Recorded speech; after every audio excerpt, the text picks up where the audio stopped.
मैं उसी जगह पर मौजूद हूं जहां पर कल शाम को करीब करीब ये ट्रंक मिला, वो पेटी मिली जिसमें एक सूटकेस भरा हुआ था। सूटकेस के भीतर सीमेंट से छबड़ा हुआ एक युवक का शव बरामद हुआ है। ये सीमेंट आप देख रहे हैं, यही सीमेंट था जो अभी थोड़ा सा जम गया है और यहीं पर उस युवक के लाश को निकाला गया था और ये अभी भी जमे हुए दिख रहे हैं। मक्खियाँ भिनभिना रही है यहाँ पर और देख के लग रहा है कि यहाँ पर कितना वो मतलब किस बेदर्दी से उस इंसान को मारा गया है, ये आप समझ के आप अंदाज़ा लगा सकते हैं। दूसरा एंगल यही है कि यहाँ पर कुछ मिले हैं जादू टोना की चीज़ें, चूड़ी, नारियल वारियल फूटे हैं, तो कहीं ना कहीं जो एहसास दिलाता है कि हो सकता है कि कुछ ना कुछ अलग एंगल भी रहा होगा और यहाँ पर कुछ अलग तरीके से घटना को करने की कोशिश की गई होगी। मैं फुटेज निकलवाया, गाड़ी वहाँ से आया था डी ब्लॉक से। अच्छा, डी ब्लॉक से आया? डी ब्लॉक से गाड़ी आया, अच्छा, है ना। तो वहीं का आदमी मेरे को आके फिर इन्फॉर्मेशन दिया, तो मैं बोला इसका फुटेज निकालो सर के। अंकित उपाध्याय और उसकी पत्नी शिवानी शर्मा के रूप में आइडेंटिफाई हुई। क्योंकि ये भागने के फरार में थे, इसलिए दिल्ली पुलिस और एयरपोर्ट सिक्योरिटी के माध्यम से इसको दिल्ली में डिटेन किया गया है। यहाँ से पार्टी लेने के लिए भेजी गई है। पार्टी के द्वारा जैसे ही लेकर के रायपुर आया जाएगा, उसमें विस्तृत पूछताछ किया जा करके इसका विस्तृत खुलासा किया जाएगा। मेरठ वाली जो घटना है उसमें ड्रम में भर के युवक को सीमेंट से छबड़ दिया गया था, उस ढंग के घटना अब लगातार उभर उभर के सामने आ रहे हैं। आपने छत्तीसगढ़ में हत्या के तो कई मामले सुने होंगे, लेकिन राजधानी रायपुर में एक ऐसी घटना सामने आई है जहां पर एक व्यक्ति की लाश एक सूटकेस में बंद मिलता है और उसके ऊपर सीमेंट से पूरा छबड़ दिया जाता है। साथ ही साथ उस सूटकेस को एक बड़ी सी पेटी में भरकर, ट्रंक में भरकर रखा जाता है। मैं उसी जगह पर मौजूद हूं जहां पर कल शाम को करीब करीब ये ट्रंक मिला, वो पेटी मिली जिसमें एक सूटकेस भरा हुआ था। सूटकेस के भीतर सीमेंट से छबड़ा हुआ एक युवक का शव बरामद हुआ है। उस युवक की आयु जो अंदाज़ा लगाए जा रहे हैं उसके मुताबिक 35 से 40 साल की उसकी आयु है। हट्टा कट्टा वो देखने में उसका सेहत कद काठी काफ़ी वयस्क नज़र आ रहा है और यहीं पर वो मिला है।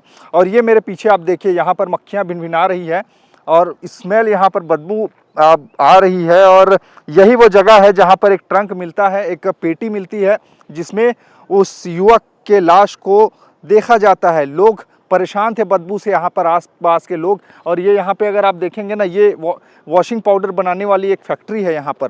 और यहाँ पर इधर पीछे अगर आप देखेंगे तो केपीएस स्कूल है, कृष्णा पब्लिक स्कूल यहाँ पर है। और ये एरिया आता है इंद्रप्रस्थ एरिया, इंद्रप्रस्थ कॉलोनी का ये एरिया आता है जो डीडी नगर थाना क्षेत्र के अंतर्गत आता है। जब कल पुलिस को मामले की सूचना पड़ी तो additional SP Daulat Ram Porte, CSP Rajesh Dewangan और टीआई डीडी नगर के वो भी यहाँ पर पहुँचे और तमाम जो जानकारी है वो साक्ष्य जुटाने की कोशिश की। और पुलिस कल आई थी फॉरेंसिक एक्सपर्ट के साथ में और यहाँ पर उसके ग्लव्स पड़े हुए हैं जिसे आप देख सकते हैं पूरे जांच पड़ताल करने के बाद में।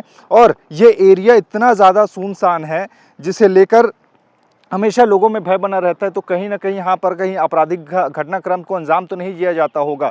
इस मामले में बड़ी अपडेट ये है, पुलिस जांच पड़ताल कर रही है और फेज़ 2 से एक जो अल्टो कार है, अल्टो कार में वो पेटी लदी हुई दिखी जो यहीं पर मिली थी वो पेटी, और उस कार में 2 लोग सवार थे, एक चला रहा था और एक युवक बैठा हुआ था। और उसके पीछे एक ईवी स्कूटी चलाती हुई एक युवती मंडराते हुए जा रही है और वहीं पर प्रवेश करती है। जो सीसीटीवी कैमरे पुलिस के हाथ लगे हैं उसके हिसाब से देखा जा रहा है, यानी आरोपियों तक पहुंचने में अब कुछ ही दूरी पर पुलिस है और उनको हिरासत में ले लिया गया है, ऐसी खबर है। 4 लोगों से पूछताछ की जा रही है और इस मामले में बहुत जल्द पुलिस खुलासा भी कर सकता है। लेकिन मैं इस ग्राउंड की रिपोर्ट आपको दिखाता हूं कि कैसा ये पूरा एरिया है। ये पूरा का पूरा इंद्रप्रस्थ कॉलोनी का ये एरिया आता है और इस एरिया में ज़्यादा कुछ डेवलपमेंट अभी हुआ नहीं है, खाली खाली प्लॉट है। और खाली प्लॉट के चलते बहुत सारे बड़े बड़े जो पेड़ हैं वो खड़े हो चुके हैं, झाड़ियों जैसी स्थिति है। और देखने में आप दिन के समय में भी अगर आप यहाँ आएंगे तो आपको एक मनहूस वातावरण आपको महसूस होगा। यहाँ पर मवेशी बैठी हुई हैं, गाय बैठी हुई हैं, बैल बैठे हुए हैं और इधर का एरिया पूरा का पूरा सुनसान है, पूरा घनघोर जंगल जैसा दिखाई दे रहा है। और शायद ये इधर कोई लोग ज़्यादा आते जाते नहीं है, इसीलिए हत्या करने के बाद उन लोगों ने यही जगह चुनी जहाँ पर उसको ला कर रख दिया, उस ट्रंक को। बताया जा रहा है पुलिस के हिसाब से कि लाश जो है 3 से 4 दिन पुरानी है, यानी 3 से 4 दिन वो लाश पुरानी है और उसे बड़ी बेदर्दी से मारा गया है। खबर ये भी है कि गला को काटा गया है, यानी कि गला काटने के बाद में उसको बड़े ही सातिराना तरीके से उसका हाथ पांव बांधकर एक छोटे से सूटकेस में उस वयस्क मनुष्य को भर दिया जाता है और वहां पर पूरे सीमेंट से उसको छबर दिया जाता है ताकि कोई किसी को पता न चले, उसके स्मेल बाहर ना आए, ये सोचकर। और दूसरी चीज़ मैं आपको और दिखाता हूँ, यहाँ पर काफ़ी ज़्यादा इसी को लेकर है और एक्सक्लूसिव मैं आपको बताता हूँ। यहाँ पर वो लाश मिली और यहाँ पर तंत्र मंत्र के कुछ निशान मिले हैं। ये आप देखिए, चूड़ियाँ पड़ी हैं, नारियल टूटे हुए पड़े हैं, यहाँ पर कुछ ये जितने काले काले कपड़े, लाल कपड़े और कुछ चिपटियों में गठियाए हुए, और ये जो प्रसाद जैसा लाई वाई दिख रहा है, चूड़ी भी दिख रहा है, कंघी भी दिख रहा है, यानी कि ये एरिया थोड़ा सा सेंसिटिव है। मनहूस वातावरण यहाँ पे लगता है, आने से ही थोड़ा सा यहाँ का आबो हवा ही अलग महसूस होता है। और यहाँ पे जो टोना टोटका, जादू टोना जैसा कुछ किया गया है और यहीं पर ही वो लाश मिली। और सवाल यही है कि क्या कुछ इसमें गड़बड़ है, क्या इसमें कोई बलि देने जैसी कोई बात है या फिर कुछ कारण और है। इन तमाम बिंदुओं पर परत दर परत पुलिस जांच कर रही है। पुलिस को जब इस मामले की सूचना पड़ी तो वहां पर ये पहुंचे। लोगों ने बताया, आस पड़ोस से लोग गुजरते थे तो यहाँ पर दुर्गंध आ रही थी। लोग झाड़ियों में झांक झांक कर देख रहे थे कि आखिरकार बदबू आ कहाँ से रही है। लेकिन किसी सज्जन की नज़र इस ट्रंक पर पड़ी यहाँ पर, और ट्रंक को करीब जाने के बाद पता चला कि बदबू यहीं से ही आ रही है। उन्होंने आओ देखा न ताओ मामले की सूचना पुलिस को दी। डीडी नगर थाने पुलिस को जब इस मामले की सूचना पड़ी तो यहाँ पर पहुंची और ट्रंक को जब खोल के देखा गया, यानी कि उस पेटी को खोल कर देखा गया, चमकता हुआ पेटी को, तो अंदर में एक सूटकेस मिला। सूटकेस के अंदर भरा था ये सीमेंट। जो सीमेंट आप देख रहे हैं यही सीमेंट था जो अभी थोड़ा सा जम गया है और यहीं पर उस युवक के लाश को निकाला गया था। और ये अभी भी जमे हुए दिख रहे हैं, मक्खियाँ भिनभिना रही है यहाँ पर। और देख के लग रहा है कि यहाँ पर कितना वो, मतलब किस बेदर्दी से उस इंसान को मारा गया है। ये आप समझ के आप अंदाज़ा लगा सकते हैं कि कितना वो मतलब दर्दनाक तरीके से मौत उसको दी गई है। और यहीं पर पुलिस ने उसको सीमेंट को फोड़ा, कंक्रीट उसका निकाला और उसको शव को बाहर निकाला, उसको पीएम के लिए मोर्चरी में भेजा गया। अभी तक उस युवक की शिनाख्त नहीं हो पाई है कि आखिरकार वो है तो है कौन और कहाँ का वो रहने वाला है। पुलिस ने इसकी जो शिनाख्त के लिए पतासाजी शुरू कर दी है। आसपास के ज़िलों में जो युवक लापता हैं 35 से 40 साल की उम्र वाले, उनकी जो रिपोर्ट है वो मंगाई है कि आखिरकार उनमें से कोई किसी का मैच तो नहीं कर रहा है। अभी तक स्पष्ट नहीं है कि वो युवक कौन है। लेकिन हाँ, बात इतना है कि जो ट्रंक, जो पेटी मिला है वो एक अल्टो कार में दिखी है और वो अल्टो कार यहीं कुछ दूरी पर ही, यहाँ से 100-200 मीटर की दूरी पर ही इंद्रप्रस्थ कॉलोनी का फेज़ नंबर 2 आता है। वहीं से वो गाड़ी जो है लगभग सुबह के करीब 9:50 के आसपास क्रॉस करती हुई दिखाई दे रही है। और पीछे में उसकी जो डिक्की है, पीछे का दरवाज़ा है वो खुला हुआ है और पीछे में वो ट्रंक भरा हुआ था, वो वही ट्रंक है। और उस ट्रंक को जो अल्टो में गाड़ी सवार थे, जो लोग सवार थे, 2 लोग थे, 2 युवक, एक चला रहा था और उसके पीछे एक लड़की भी जाती हुई स्कूटी में दिखाई दे रही, जो पूरी तरीके से अपने आप को नकाब में बांध चुकी है ताकि वो किसी के दिखावे में बनाए कि कोई उसको पहचान न सके, ये सोचते हुए। लेकिन पुलिस अब इस मामले में जाँच कर रही है। कल जब पुलिस ने इस ट्रंक को देखा तो उसके बाद में पुलिस ने दूसरी चीज़ ये सोची कि क्यों ना ट्रंक कहाँ से बिका है, अभी उन सारी चीज़ों की जानकारी निकाली जाए। और कल गोल बाज़ार में पुलिस गई थी। रायपुर के गोल बाज़ार में जो बड़े बड़े ट्रंक बेचने वाले हैं, पेटी बेचने और संदूक बेचने वाले जो व्यापारी हैं, उनके पास में गए और उनसे पूछताछ की। उसमें एक लगा हुआ था उस जगह का नाम जहाँ से वो ट्रंक खरीदा गया था। पुलिस जब वहाँ पर पहुँची तो उस व्यापारी ने बताया है कि 2-3 दिन पहले एक लड़का और एक लड़की वो ट्रंक खरीदने आए थे, यानी कि इस मामले में लड़की भी शामिल है, लड़के भी शामिल है। आखिरकार ये क्या मामला है और क्यों आखिरकार उसकी हत्या हुई है? क्या प्रेम प्रसंग का मामला है या कोई पैसों की लेन देन का मामला है, क्या आपसी रंजिश का मामला है या फिर कोई और इसका कारण है? ये अब जांच का विषय है और पुलिस अब इस मामले में बड़ी गंभीरता से जांच कर रही है और बहुत जल्दी इसका खुलासा भी करेगी और दूध की तरह साफ हो जाएगा कि आखिरकार हत्या की वजह क्या रही और क्यों उस युवक की जान यहाँ पर गंवानी पड़ी है। आप यहाँ पे आप देखेंगे ना, जो सीमेंट से छबड़े हुए थे तो उसके बाल यहाँ पे अभी भी हैं। ये बाल आपको दिखाई देंगे, ये वही लड़के का बाल है, युवक का बाल है जो यहाँ पर है। कुछ अवशेष यहाँ पर अभी भी बचे हुए हैं।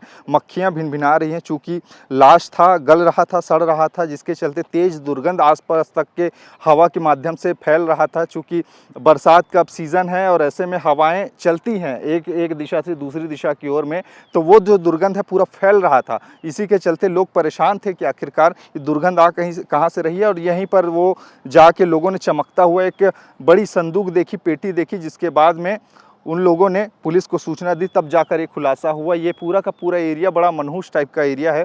आस पड़ोस के जगहों को अगर आप देखेंगे तो थोड़ा सा आपको भयभीत महसूस होगा, अकेले आने में थोड़ा सा हिचकिचाएंगे, डरेंगे, क्योंकि घटना जो जिस तरह की हुई है वो कहीं ना कहीं रायपुर में सवाल उठाते हैं कि आखिरकार कैसे लोगों में खौफ नहीं है किसी को मारने को लेकर, और कानून को बिना डरे, कानून से समझौता करके ऐसे घटना को अंजाम दे रहे हैं। ये पूरी की पूरी घटना है और इस घटना के पीछे का जो मास्टरमाइंड है, कौन है, पुलिस बहुत जल्दी इसका खुलासा करेगी। लेकिन दूसरा एंगल यही है कि यहाँ पर कुछ मिले हैं जादू टोना की चीज़ें, चूड़ी, नारियल वारियल फूटे हैं, तो कहीं ना कहीं जो एहसास दिलाता है कि हो सकता है कि कुछ ना कुछ अलग एंगल भी रहा होगा और यहाँ पर कुछ अलग तरीके से घटना को करने की कोशिश की गई होगी। खैर, इतना बात साफ है कि वो जो गाड़ी, अल्टो गाड़ी, फर्जी नंबर लेकर, नंबर प्लेट फर्जी था। जब उसके मालिक से पूछताछ की गई तो उन्होंने बताया कि ये गाड़ी वो 20 साल पुरानी तो है ही, लेकिन जो अल्टो कार में जो नंबर लगे हुए थे वो फर्जी नंबर है, जिसे लेकर वो लड़के घूम रहे थे। और शायद पुलिस को छकाने के लिए, उनको ये कंफ्यूज करने के लिए कि ये गाड़ी किसी और की है, नंबर प्लेट चेंज कर दिया था। उसके बाद में उन्होंने ये पूरे के पूरे वारदात को अंजाम दिया और यहाँ लाके लाश को छोड़े हैं। यानी कि वो भी जानता था कि हो ना हो पुलिस ने कुछ ना कुछ तो तरकीब निकालेगी उन तक पहुँचने के लिए, तो उन्होंने नंबर प्लेट को ही चेंज किया हुआ था। खैर, अब इस मामले का खुलासा होगा तो वो भी हम आपको बताएंगे कि आखिरकार इसके पीछे का कारण क्या था, मौत का कारण, और ये युवक कौन है और इसको मारने वाले कौन हैं। इसके पीछे की कहानी अगले पार्ट में आपको बताएंगे जब पुलिस मामले की खुलासा करेगी, क्योंकि बहुत जल्द पुलिस आरोपियों के जो हत्यारे हैं उनके करीब में पहुंच चुकी है। ये पूरा का पूरा मामला आपको जानने और समझने के बाद में क्या लगता है, नीचे अपनी राय बताइएगा, क्योंकि मामला बहुत सेंसिटिव है और बहुत ज़्यादा संवेदनशील भी है और मानवता को झकझोर देने वाला ये घटना है, जहाँ पर एक बांध कर एक छोटे से बक्से में, सूटकेस में भर दिया जाता है, सीमेंट छपड़ दिया जाता है, उसके ऊपर में फिर पता न चले इसलिए पेटी में उसको रख दिया जाता है। तो कहीं ना कहीं सवाल उठाते हैं। ड्रम में, मेरठ वाली जो घटना है उसमें ड्रम में भर के युवक को सीमेंट से छपड़ दिया गया था। उस ढंग के घटना अब लगातार उभर के सामने आ रहे हैं। लेकिन ये प्रेम प्रसंग का मामला है, पैसों की लेन देन का, आपसी रंजिश का मामला है, या फिर कोई और मामला है, ये पुलिस खुलासा करेगी। लाश जो मिली है और जो अल्टो कार दिख रही है वो यहीं से ही बाहर गई। अब उस वीडियो में वहाँ के जो गार्ड हैं वो भी दिखाई दे रहे हैं। और क्या ये पूरा मामला है, कैसे कैसे हुआ, कब की ये घटना, कब वो कार यहाँ से निकली, वही बातचीत करते हैं। वो गार्ड भैया मेरे साथ है। क्या नाम लिखते हैं भैया आप? एक है टंडन गार्ड। अच्छा, टंडन भैया, ये जो कल कितने बजे की घटना है जो एक ये है 9:45 से 10:15 के बीच का। अच्छा, कल सुबह की? हाँ, कल सुबह का। अच्छा, हाँ, कैसे वो जो यहाँ से निकले, तो थोड़ी दूर में आप भी दिख रहे हैं वहाँ पर अचानक? हाँ, मैं आते हुए दिखाई दे रहा हूँ उस पर। वहाँ मैं वहाँ बैठा था, हाँ, है ना। हाँ। वहाँ से मैं इधर आ रहा था जब तक कार निकल गया था, अच्छा, है ना। डिक्की खुली थी, है ना। मैं क्या है, हम लोग बड़ा गाड़ी का ज़्यादा ये नहीं करते हैं, क्योंकि उस टाइम ड्यूटी का रहता है। हाँ। कोई सामान अपना ले जाता है, ये सब सामान हम लोग ज़्यादा चेक नहीं करते हैं, क्योंकि भाई हम बड़ा गाड़ी रोकेंगे, हर आदमी को रोकेंगे तो हमारे ऊपर हावी हो जाएंगे, है ना। इसलिए हम लोग ज़्यादा बड़ा गाड़ी को नहीं रोकते हैं। और जितनी छोटी गाड़ी आता है, जोमेटो है, स्विगी है, ये सब चीज़ रोकते हैं हम लोग। किसी का सामान जा रहा है ऑटो में, उसको रोकते हैं। लेकिन बड़ा गाड़ी क्या कॉलोनी से रहता है, हम देखा ताका रहता है, तो यहाँ हमारी कॉलोनी की गाड़ी है, कॉलोनी से निकल रहा है तो कॉलोनी की गाड़ी है।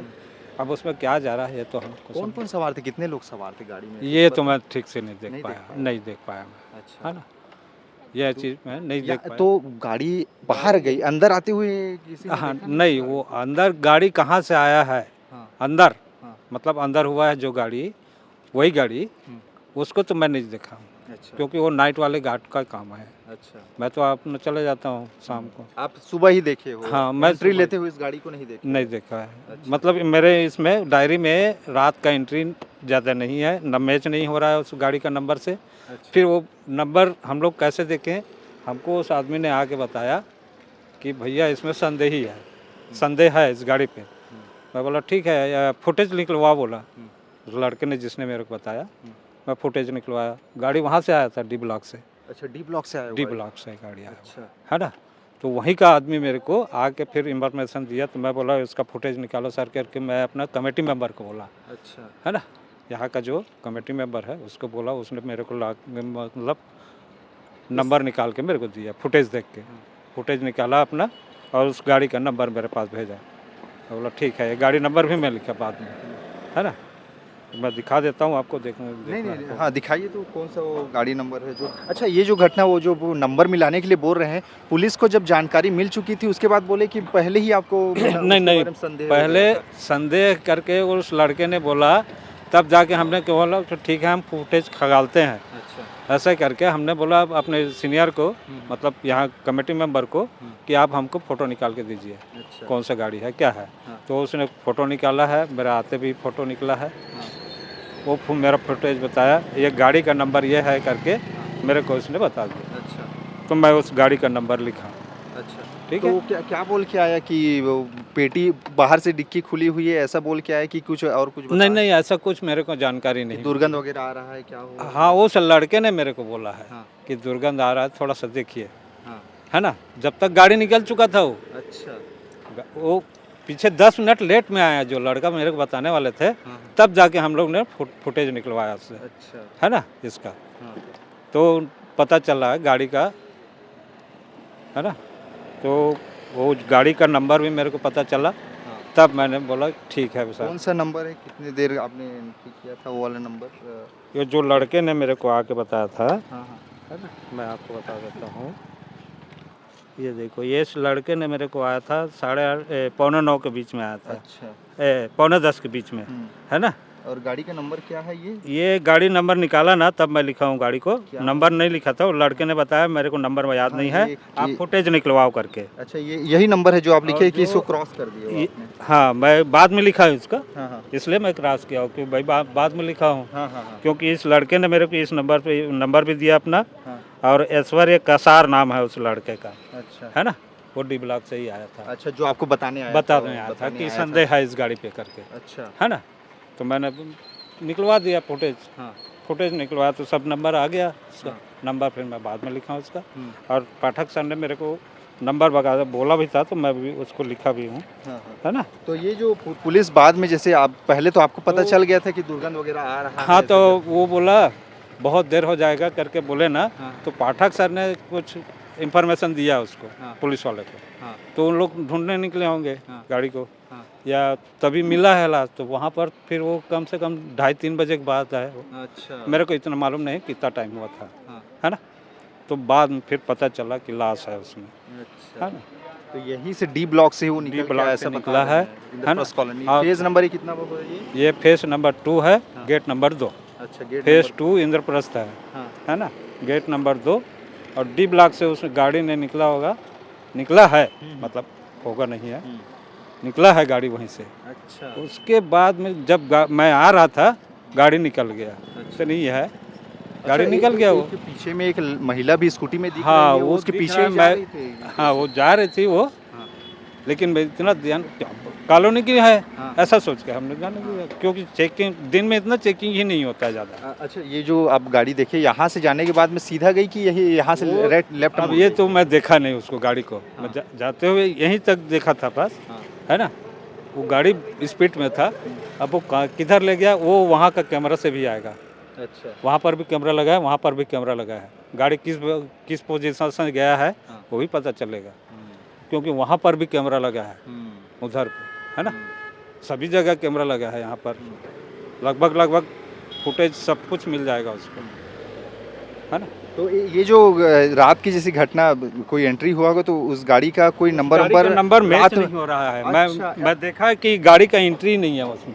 अच्छा, रात गाड़ी निकली है, उस गाड़ी की एंट्री नहीं है, मतलब नाइट में एंट्री नहीं है। अच्छा, मतलब हो सकता है कि नंबर प्लेट चेंज किया गया होगा। हो सकता है, ये तो नहीं कह सकता मैं, क्योंकि गाड़ी तो उधर खड़ा रहे होगा, है ना, तभी तो वहीं से भर के लेके जाएगा। मेरे को इंफॉर्मेशन इतना ही दिया कि आके उस लड़के ने, तब मैं ये सब चीज़ को नंबर वगैरह पता किया, है ना, बस। ठीक, यानी कुल मिला के बात ये है कि ये फेज़ नंबर 2 है, गेट नंबर 2 है और यहीं पर कल सुबह यानी कि वो गाड़ी निकलती है 23 तारीख 23 जून था और कल सुबह के करीब 9 बजे के करीब, 9:30 बजे के करीब में वो गाड़ी यहाँ से निकलती है और उसके पीछे एक महिला भी ईवी में सवार होकर जाती है और जैसा कि बता रहे हैं, हाँ, जैसा कि बता रहे हैं कि वो डी ब्लॉक से निकले हैं, यानी कि बहुत मुमकिन है, हो सकता है, बहुत संभावनाएं हैं कि हत्या हो ना हो यहीं कहीं की गई होगी। उसके बाद में लाश को एक सूटकेस में भरा गया है, सूटकेस में भरने के बाद में उसमें सीमेंट छबड़ा गया है। सीमेंट को छबड़ने के बाद में उनको दुर्गंध बाहर ना आए ये सोच के उन्होंने एक बड़ा सा ट्रंक यानी कि पेटी मंगाया। पेटी लेके वो लोग आए और यहाँ पर पेटी में उसको भर के बाहर की ओर ले गए हैं। जो अल्टो कार में दिखाई दे रही है, कल जो अल्टो कार यहाँ से निकली है उसमें साफ तौर पर दिखाई दे रही है। यानी कि ये थोड़ा सा सेंसिटिव मामला है और पुलिस अब इस मामले में सोच समझकर फूंक कर कदम रख रही है। जो जितने भी साक्ष्य मिल रहे, छोटी से छोटी चीज़ें, उसको आधार बनाकर पुलिस जांच पड़ताल में जुटी है। यहाँ के सीसीटीवी कैमरे खंगाले गए हैं और यानी कि हत्या बहुत पहले कर दी गई थी, 2-3 दिन पहले ही, 4 दिन पहले ही मर्डर हुआ था। उसके बाद में उसकी लाश को सूटकेस में भर दिया गया था। अब चूँकि सूटकेस से ज़्यादा दुर्गंध हो सकता है बाहर आ रही होगी, इसके चलते उन्होंने योजना बनाई कि पेटी में क्यों ना इसको भर दिया जाए जिससे कि दुर्गंध ही ना आए। लेकिन कुछ लोगों के नाक तक वो दुर्गंध पहुंची और गार्ड के पास आकर उन्होंने शिकायत की, तब तक वो कार यहाँ से निकल चुकी थी। तब जाकर इन्होंने ऐसा किया और इन्होंने अपने सीनियर को बताया, गार्ड ने, कि ऐसी बात है। तब जाकर पुलिस को हल्की सी भनक इस बात की पड़ी कि कुछ ना कुछ हो ना हो, दाल में कुछ काला है। रायपुर के इंद्रप्रस्थ इलाके में हुए हत्याकांड मामले में पुलिस ने जानकारी साझा की है जिसमें बताया है कि मृतक की पहचान हो चुकी है जिसका नाम किशोर पैकरा है और उसको मारने वाला और कोई नहीं बल्कि 2 पति पत्नी है। एक का नाम अंकित उपाध्याय, ये लोग पेशे से वकालत करते हैं, और उसकी पत्नी शिवानी उपाध्याय, इन्होंने ही इनकी हत्या की है। और ये लोग जो ड्रम है उसको फेंक कर, जो पेटी है उसको फेंक कर रायपुर के एयरपोर्ट से दिल्ली की फ़्लाइट पकड़ी थी और संदेह के आधार पर पुलिस ने उनकी छानबीन शुरू की और दिल्ली के एयरपोर्ट में CISF ने उसको रोका और दिल्ली पुलिस ने जब छत्तीसगढ़ पुलिस से, रायपुर पुलिस से वार्तालाप की तब जाकर उनको डिटेन करके वहां पर रखा गया है और उनको लाया जाएगा। और आखिरकार हत्या का क्या कुछ कारण था, ये कारण अभी स्पष्ट नहीं है। जब शिवानी उपाध्याय और उसके पति अंकित उपाध्याय को यहाँ पर पुलिस लाएगी और उसके बाद में जांच पड़ताल करेगी, पूछताछ करेगी, तभी मामला साफ हो पाएगा कि आखिरकार क्या कारण था कि उन्होंने इतने बड़े जघन्य हत्याकांड को अंजाम दिया, जहाँ पर एक युवक को मार कर उसको रस्सी से बांध के पूरी तरीके से सीमेंट में छबड़ के सूटकेस में भर दिया। उसके बाद में बदबू ना आए ये सोच के उसको एक पेटी में भर दिया और उसको ले जाकर सुनसान राह पर फेंक दिया। लेकिन पुलिस ने अब जांच पड़ताल शुरू की है। बताया ये जा रहा है कि ये जो पति पत्नी हैं ये लोग पुलिस के घर वाले हैं, यानी कि इनके पिता अंकित उपाध्याय के पिता पुलिस में भी हैं, ऐसा किसी रायपुर के किसी थाने में पदस्थ हैं, ऐसे करके खबरें सामने आई है। बहरहाल पुलिस ने क्या कुछ इस मामले में कहा है, जाते जाते सुनिए। कॉलोनी के पीछे एक टिन के बॉक्स के अंदर में बैग में भरे हुए एक अज्ञात पुरुष का शव बरामद हुआ था। इस सूचना पर से थाना DD नगर में मर्ग क्रमांक 41/2025 धारा 194 BNSS के तहत में मर्ग कायम कर जांच की जा रही थी। जांच के दौरान पर अब तक में जो अज्ञात मृतक था उसकी पहचान किशोर पैकरा के रूप में हुई है। जांच में मृतक की हत्या किया जाना पाए जाने से थाना DD नगर में अपराध क्रमांक 255/2025 धारा 103(1) BNS के तहत में अपराध पंजीबद्ध कर विवेचना की जा रही थी। इस प्रकरण में अब तक जो प्राप्त साक्ष्य के आधार पर, इसके संदेह के आधार पर प्राइम सस्पेक्ट के रूप में अंकित उपाध्याय और उसकी पत्नी शिवानी शर्मा को CISF और दिल्ली पुलिस की मदद से दिल्ली एयरपोर्ट में डिटेन किया गया है। यहाँ से पुलिस पार्टी गई हुई है। शीघ्र संदेहियों को रायपुर ला करके उनसे पूछताछ किया जाएगा और प्रकरण के संबंध में विस्तृत जानकारी पृथक से दी जाएगी। क्या वजह रही है सर हत्या को लेकर के इस तरह अभी प्राथमिक जांच में? अभी चूँकि संदेही बाहर हैं। अभी हम लोग उनको लाने की प्रक्रिया पर हैं। जैसे ही उसको लाया जाएगा तो विस्तृत पूछताछ की जाएगी, उसके बाद ही विस्तृत जानकारी उपलब्ध हो घटना पाएगी। कब हुई थी, कितने दिन पहले हत्या की गई थी या किस तरह से योजना बनाई थी उसको डंप करने की खासकर? अभी डिटेल पूछताछ किया जाना उसका बाकी है, चूँकि ये भागने के फिराक में थे और कल शाम को ही यहाँ से फ्लाइट के माध्यम से दिल्ली पहुँच गए थे। इसलिए CISF और दिल्ली पुलिस की मदद से उसको रोकी गई, अदरवाइज वो फरार हो चुके होते। तो यहाँ से पार्टी हुई है, आने के बाद ही उसका विस्तृत जानकारी उपलब्ध होगी।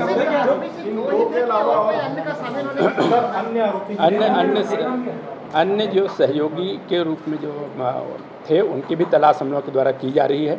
कुछ अन्य सहयोगी के रूप में जानकारी प्राप्त हुई है, जो उनके आने के बाद ही विस्तृत उनकी रूपरेखा या उनकी किस प्रकार के सहयोग थे उसकी जानकारी रहने वाला था और क्या करता था? आरोपियों का पेशा क्या है? किनका? आरोपियों का पेशा जो अभी जानकारी मिली है, आरोपी वकालत का काम करते थे, यहाँ एडवोकेट थे। सर, जो पैटर्न हुआ है वो दिल्ली, बम्बई जैसे बड़े बड़े शहरों में होता है, रायपुर में स्टेप का पैटर्न ये दूसरे या तीसरे बार देखा गया है। मतलब लाख के स्टेप से इतना बड़े ट्रंक में ड्रम करना, और ये जो पैटर्न है ये बड़े बड़े शहरों में जो मेट्रो सिटीज़ में देखा गया है। तो अभी इसमें पूछताछ किया जाना बाकी है, क्योंकि आरोपी को हिरासत में लिया गया है। इसलिए मुझे आवश्यक था कि आप लोगों तक इतनी जानकारी उपलब्ध पाए।